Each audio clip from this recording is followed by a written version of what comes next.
friends, welcome to Maltese cooking series. இன்னைக்கு நம்ம cooking சீரீஸில் பருப்பு பாயசம் எப்படி பண்ணணும்னு பார்க்க போகிறோம். ஸோ இந்த ரெசிபி எப்படி செய்யணும்னு பார்க்குறதுக்கு முன்னாடி don't forget to like, share and subscribe to Maldives cooking series. இப்போ வாங்க ரெசிபிக்குள்ளே போகலாம். ஃபஸ்ட்டு நான் ஒரு 1/4 கப் அளவுக்கு பாசி பருப்பு எடுத்திருக்கேன். கூடவே 1 டேபிள் ஸ்பூன் அளவுக்கு பச்சரிசி எடுத்து இதில் ஆட் பண்ணியிருக்கேன். இதை ஸ்லோ ஃப்ளேமில் ஒரு 5 நிமிஷம் அளவுக்கு சாட் பண்ணிடலாம். சாட் பண்ணதுக்கப்புறம் ஒரு பாத்திரத்துக்கு ட்ரான்ஸ்ஃபர் பண்ணிடலாம். ட்ரான்ஸ்ஃபர் பண்ணதுக்கப்புறம் நல்லா இதை வாஷ் பண்ணிவிட்டு நம்ம ஒரு 4லேருந்து 5 விசில் வரைக்கும் இதை ப்ரெஷர் குக் பண்ண போகிறோம்.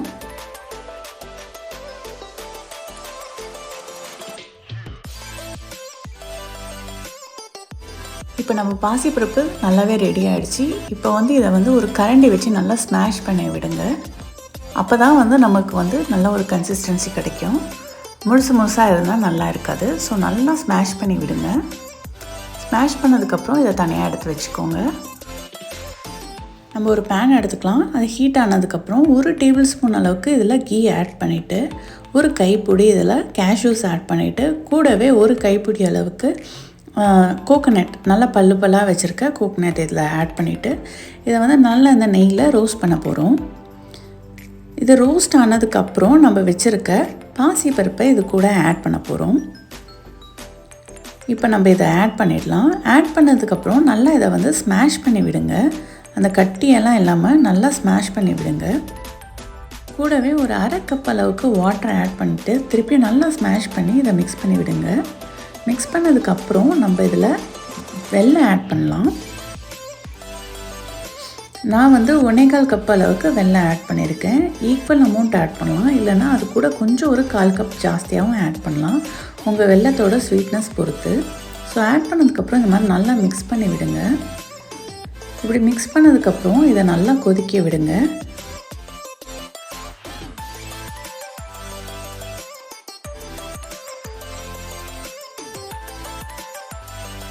ஒரு 5 நிமிஷத்துக்கு அப்புறம் நம்ம இதில் ஒரு 1/4 டீஸ்பூன் அளவுக்கு ஏலக்காய் பொடியை ஆட் பண்ணிவிட்டு இதை திருப்பியும் ஒரு நல்லா மிக்ஸ் பண்ணி விட்டுடலாம்.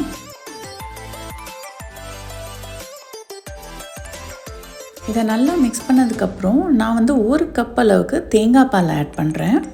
தேங்காய் பால் ஆட் பண்ணிவிட்டு இதை நல்லா மிக்ஸ் பண்ணி விடுங்க. ஃபைனலாக ஒரு 2 டேபிள் ஸ்பூன் அளவுக்கு நெய்யை ஆட் பண்ணிவிட்டு ஹை ஃப்ளேமில் ஒரு 5 நிமிஷம் அளவுக்கு நம்ம இதை கொதிக்க வைக்க போகிறோம். ஸோ இது நல்லா பாயில் ஆனதுக்கப்புறம் 5 மினிட்ஸ் கழித்து நம்ம அடுப்பை ஆஃப் பண்ணிடலாம். ஏன்னா நம்ம தேங்காய் பால் ஆட் பண்ணியிருக்கிறதுனால ரொம்ப நேரம் கொதிக்க விடக்கூடாது. அவ்வளோதாங்க, நம்ம பருப்பு பாயசம் ரொம்பவே சூப்பராக ரெடி ஆகிடுச்சு. நீங்கள் இதை குடிக்கும் போது அந்த முந்திரி பருப்பு, அப்புறம் நம்ம ஆட் பண்ணியிருக்க அந்த தேங்காய் இதெல்லாம் சேர்த்து சாப்பிடும்போது சூப்பரான ஒரு எக்ஸ்ட்ராடனரி ஃப்ளேவர் கிடைக்கும்.